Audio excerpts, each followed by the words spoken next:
لیکن نظام ایسا درہم برہم ہے، کہیں جا کر کے زکوٰۃ کا پیسہ جام ہو جاتا ہے، مستحقین ویسے کے ویسے ہیں۔ ہمارے مسجدوں کے باہر مانگنے والوں کی تعداد سال بھر میں کبھی کم نہیں ہوتی، یا کچھ لوگ اگر پیشہ ور مانگتے ہیں تو انہیں روکنا چاہیے۔ میں یہ نہیں کہتا کہ وہ صرف اور صرف غریب مستحقی ہیں، ہو سکتا ہے کچھ لوگ پیشہ بنا لیے ہوں مانگنے کو، لیکن مسلمانوں کو ان تمام چیزوں کو روکنا چاہیے۔ اور ہماری زکوٰۃ کا جو نظام ہے، اللہ نے سب سے پہلے قرآن میں فرمایا انما الصدقات للفقراء والمساکین، سب سے پہلے زکوٰۃ کے مستحقین فقیر ہیں، مساکین ہیں۔ اور پھر یہ جو مدارس کا ہے، مدرسوں کو زکوٰۃ ان کا نمبر قرآن پاک میں سب سے اخیر میں ہے، فی سبیل اللہ، یعنی جو اللہ کی راہ میں ہیں وہ طالب علم ہے۔ ہاں اگر وہ مستحق غریب ہے، فقیر ہے تو ٹھیک ہے، وہ بھی نمبر 1 پر زکوٰۃ لے سکتا ہے۔ لیکن آج ہمارے لوگوں میں ایک ذہن میں یہ بات بیٹھی ہے کہ زکوٰۃ صرف اور صرف ایک جگہ جو مدرسوں کو دی جاتی یہی ہے، وہ ایک حصہ ہے، آپ ضرور دیں، جو مستحق ادارے ہیں وہ دین کا نظام چلا رہے ہیں ضرور دیں، لیکن آپ آس پاس کبھی نظر نہیں کرتے، اپنے ارد گرد نظر نہیں کرتے۔ قرآن پاک میں ان فقیروں کا ذکر کیا گیا ہے کہ جو شرم کے مارے تم سے مانگتے نہیں وہ حقیقت میں فقیر ہے، حیا کی وجہ سے تمہارے پاس ہاتھ نہیں پھیلاتے وہ حقیقت میں فقیر ہیں، اور ان کو دینے پر اللہ نے تمہارے بہت بڑے اجر کا وعدہ فرمایا۔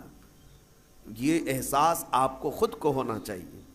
میں آج ایک مثال دوں، نبی پاک صلی اللہ تعالیٰ علیہ وسلم کا جو نظام ہے، سیدنا عثمان غنی رضی اللہ تعالیٰ عنہ کا جو مال تھا، حیرت ہوتی ہے آج بھی مدینہ طیبہ میں حضرت عثمان غنی کا اکاؤنٹ چل رہا ہے، آج بھی ان کے بینک کا کھاتہ چل رہا ہے، 14 صدیاں گزر گئی، ان کے نام کی جائیداد آج بھی موجود ہے، ان کا باغیچہ، ان کا کنواں جو انہوں نے خرید کر کے وقف کیا۔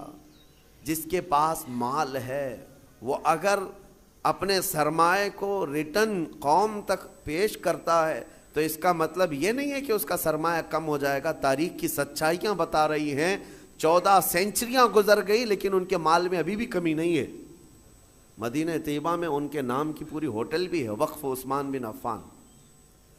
حضرت عثمان غنی رضی اللہ تعالیٰ عنہ کے وقف کی ہوئی چیزیں آج بھی مدینے میں موجود ہیں اور سرمایہ کما رہی ہیں، آج بھی کما رہی ہیں۔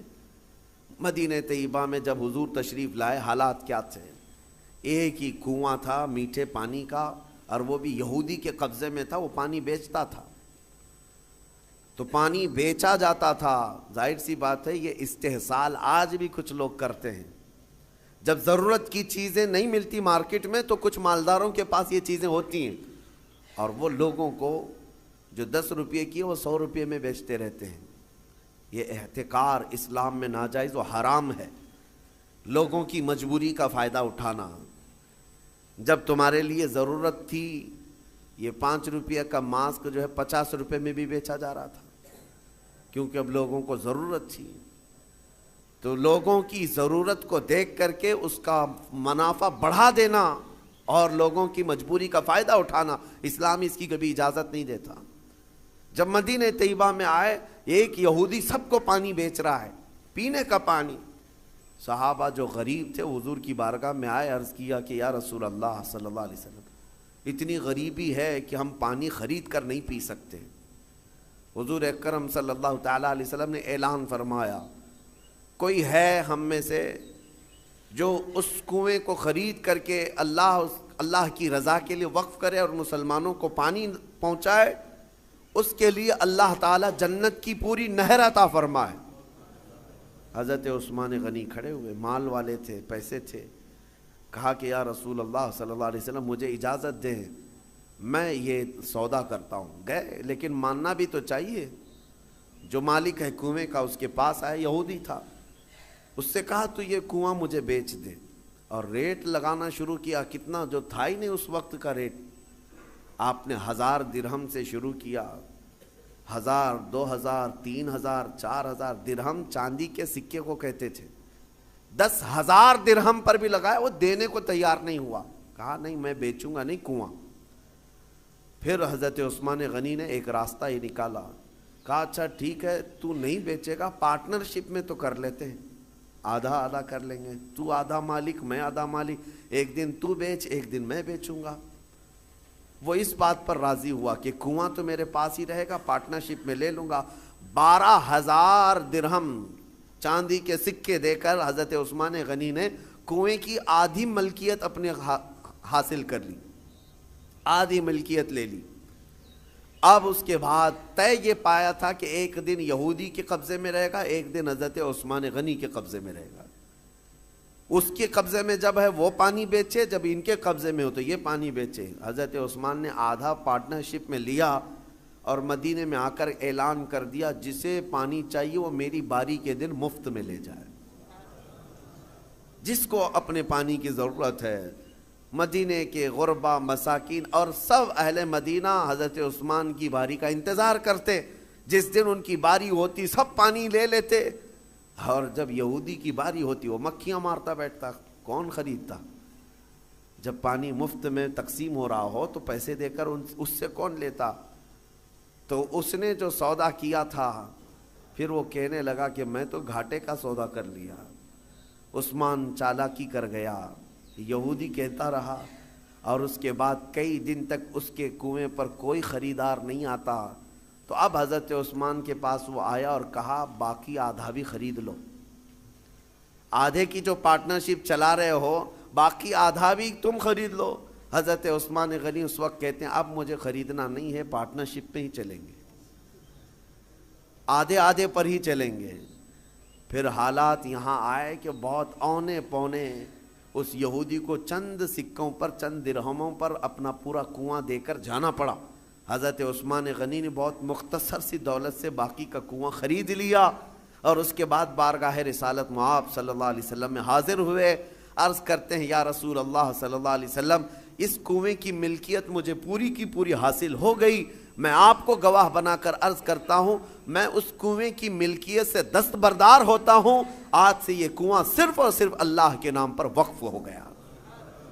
جسے پانی چاہیے وہ کنواں آج بھی 1400 سال کے بعد پانی دے رہا ہے، مدینے میں آج بھی موجود ہے، پورے مدینے کو پانی پلایا۔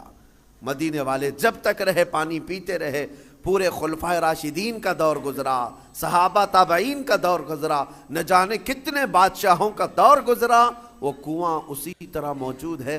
آج کے دور میں بھی جا کر کے دیکھیں، پورا ایک محلہ ہے بیر عثمان نام سے مدینے میں۔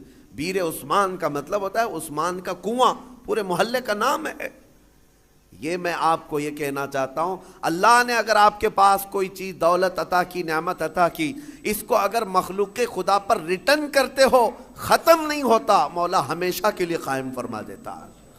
اور قرآن میں وَأَمَّا مَا يَنْفَعُ النَّاسَ فَيَمْكُثُ فِي الْأَرْضِ، جو لوگوں کو نفع دیتا ہے وہ زمین میں ہمیشہ برقرار رہتا ہے، لوگوں کو نفع دیتا ہے وہ زمین میں برقرار رہ جاتا ہے۔ آج کے اس ظالمانہ نظام کے خلاف میں بات کروں گا۔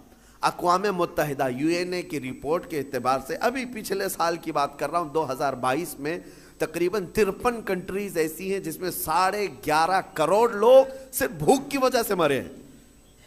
11.5 کروڑ لوگ بھوک مری، یہ دنیا کا اتنا بڑا وہ ہے۔ میں پوچھنا چاہتا ہوں یہ رپورٹ نکالنے والے وہ بڑا ادارہ ہے، اقوام متحدہ UN، جن کے پاس بڑے بڑے کنٹریوں کے بادشاہ آ کر بیٹھتے ہیں میٹنگوں کے لیے، تو رپورٹ نکالنے والوں کو کیا یہ شرم نہیں آتی کہ افریقہ کے غریب بچوں کی تصویریں چھاپ دیتے ہو؟ عربوں کی سونے کی کرسی کو کبھی کیوں نہیں ہلا کر کے پوچھتے کہ تمہارا ایک لقمہ ان کی زندگی بناتا ہے؟ کیوں نہیں پوچھا جاتا؟ دنیا میں یہ نظام نہیں ہے۔ دنیا آج مالداری کے حصول میں اور کمپٹیشن میں اتنی آگے بڑھ رہی ہے، ہر کوئی مال میں کمپٹیشن کرنا چاہ رہا ہے۔ آج عربوں کی حالت بھی دیکھیں آپ جا کر، وہ اونچی بلڈنگیں بنانے میں ایک دوسرے کی دوڑ میں لگے ہوئے ہیں، کسی کو 150 منزلے کی بنانی ہے، کسی کو 200 منزلے کی بنانی ہے، اور ایسے ایسے پروجیکٹ پلان لوگوں کے درمیان متعارف کرانا چاہتے ہیں۔ سعودی بھی دوڑنے لگ گیا، قطر بھی دوڑ رہا ہے، UAE بھی دوڑ رہا ہے، مال کی ریل پیل اتنی ہے لیکن ان کے قریب میں یمن کے 50 لاکھ لوگ بے گھر ہیں، سیریا کے، شام کے، عراق کے، فلسطین کے بچے کھانا تو دور، بیماری میں دوا کی ایک گولی انہیں میسر نہیں ہے، وہ چھوٹی چھوٹی بیماریوں میں دم توڑ جاتے ہیں، مر جاتے ہیں۔ ہے تو امت مصطفیٰ، ان مالداروں سے سوال ضرور ہوگا، ضرور ہوگا۔ ان کے بغل میں بلکہ ان کے سائے میں وہ تمام قومیں ہیں جو چیخ رہی ہیں، لیکن کسی کی چیخ ان کے کانوں تک نہیں آتی۔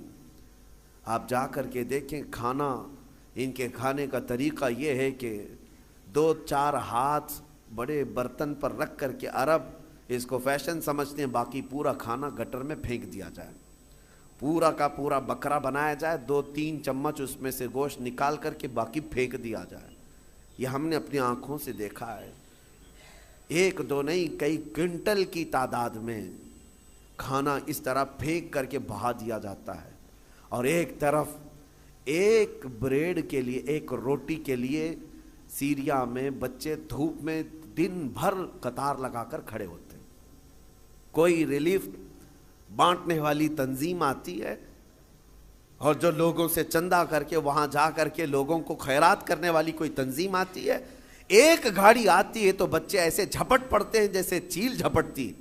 ہمارے ساتھ ہوا ہے، ہم بس لے کر کے عراق میں جائیں تو بس کا دروازہ کھولنا مشکل ہوتا ہے، بچے اس طرح سے پورے دروازے کو لٹک جاتے ہیں۔ اکثر تو ہمیں یہ ڈر لگتا تھا کہ کوئی بچہ ٹائر کے نیچے نہ آ جائے۔ ڈرائیور سے ہم بار بار کہتے بھی تھے کہ اتنے بچے ہیں، ایک بار بس کسی محلے میں چلی جائے تو 100-150 بچے 5 سال سے 7 سال کی عمر کے، دیکھو تو ان کے چہرے گلابی رنگت خوبصورت ہیں، لیکن الجھے بال، پھٹے کپڑے، اور ہمارے کپڑوں سے لپٹ جائیں، اور بانٹنے والا تھک جاتا ہے۔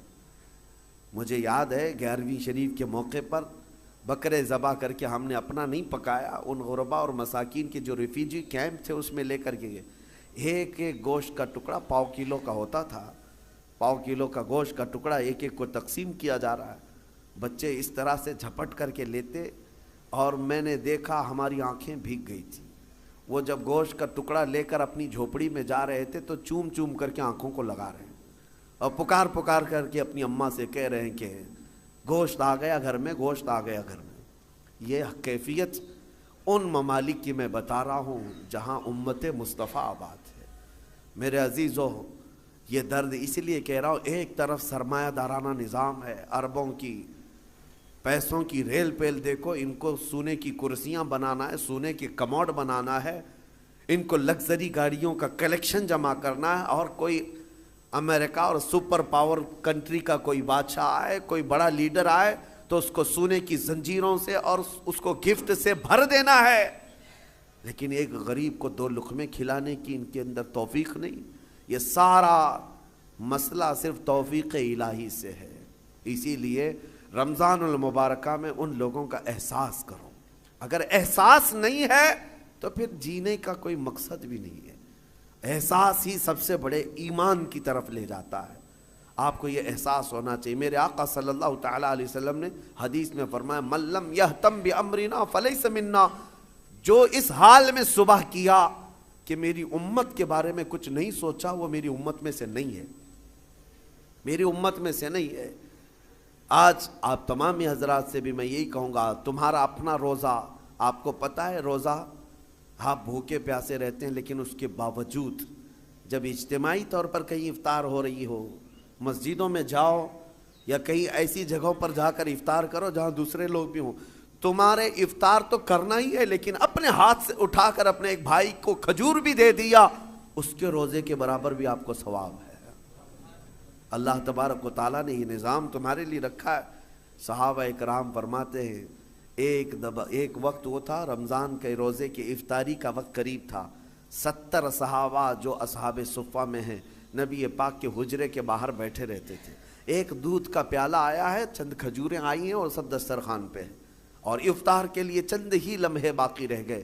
نبی پاک صلی اللہ علیہ وسلم نے اپنے حجرے میں اندر دیکھا، حضرت عائشہ سے کہا کہ عائشہ باہر نظر کرو کوئی باقی تو نہیں رہ گیا۔ کوئی مسافر کوئی اجنبی تو نہیں ہے۔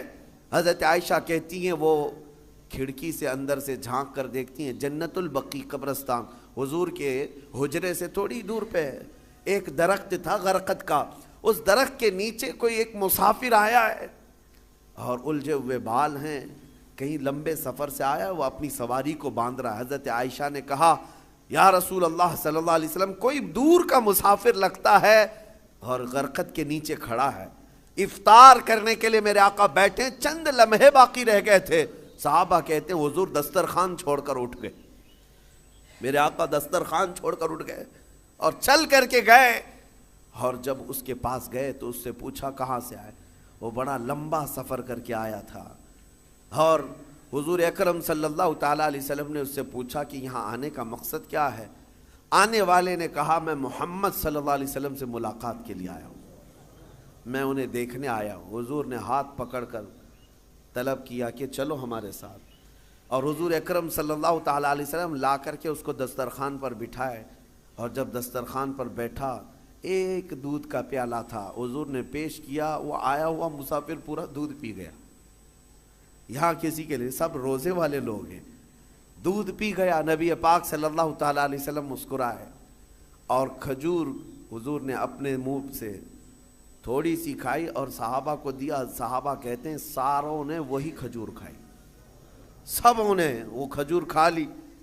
اب اس کے بعد وہ بندہ پوچھتا ہے محمد کہاں ہیں؟ جو آیا ہوا ہے وہ کہتا ہے محمد کہاں ہیں؟ نبی پاک صلی اللہ تعالیٰ علیہ وسلم نے اس وقت تک اسے احساس ہونے نہیں دیا میں اللہ کا رسول۔ سب سے پہلے اس کا پیٹ بھر جائے، سب سے پہلے اس کی ضرورت پوری ہو جائے۔ پھر صحابہ نے کہا تیرا ہاتھ جس نے تھاما تھا وہی اللہ کا رسول ہے، وہی محمد عربی صلی اللہ تعالیٰ علیہ وسلم ہے۔ اے احساس ہے میرے عزیزو، آج اللہ تعالیٰ نے کوئی چیز تمہارے پاس دی ہے تو ذخیرہ اندوزی کے جرم میں کبھی مبتلا مت ہونا۔ ذخیرہ اندوزی کا مطلب یہ کہ خزانے جمع کرتے رہو قرآن۔ آپ لوگوں کو ویڈیو کیسی لگی کمنٹ میں اپنی رائے ضرور بتائیں۔ ملتے ہیں ایک نئے اپڈیٹ کے ساتھ، تب تک کے لیے السلام علیکم ورحمۃ اللہ وبرکاتہ۔